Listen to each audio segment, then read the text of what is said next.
Մենք մեր թիմով մեծ աշխատանք կատարեցինք տարբեր հանդիպումների, տարբեր քննարկումների միջոցով եւ գյուղական բնակավայրերում եւ Վաղարշապատում,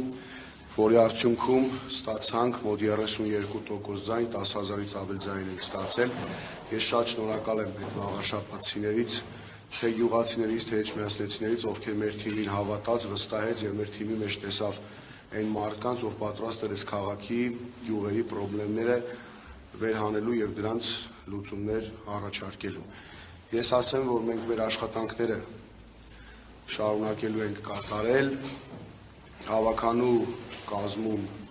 մենք ներգրավվածությունը ունենալու ենք, թիմի որ անդամներով կունենանք դեռևս թիմում քննարկում տեղի չի ունեցել, բայց որ մանդատները վերցնելու ենք, անպայման վերցնելու ենք, քանի որ այդ 10,000 ձայնը 10,000 մարդով մեծ ձայն է տվել, պետք է իրենց ձայնը համայնքապետարանում ներկայացված լինի, համայնքապետարանում պետք է այդ մարդիկ ակտիվ մեր թիմի անդամները աշխատեն, որպեսզի մենք ինքներս էլ ապացուցենք, որ մեր թիմն էր ավելի ճիշտ, ավելի լավ պատկերացնում Վաղարշապատ համայնքի ապագան, քան այն թիմը, ով այսօր լինելու է համայնքային իշխանության։ Երևի թե եւ ասեմ, որ ընդհանրապես դա ինձ շատ են հարցնում,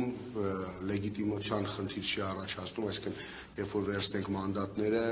դառնում է, որ ընտրությունները լեգիտիմացնում են, քաղաքացիական պայմանագիր ոչ, դա այդպես չէ, մենք հեսա ընթացքում էլ կխոսենք, մենք բազմաթիվ անգամ ենք ասել, որ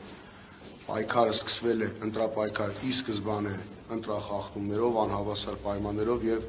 այդպես է մինչ օրս։ Քվեարկությունը դեռևս ավարտվել է, բայց դեռևս այդ անհավասար պայմանները, ճնշումները մեր քաղաքական թիմի նկատմամբ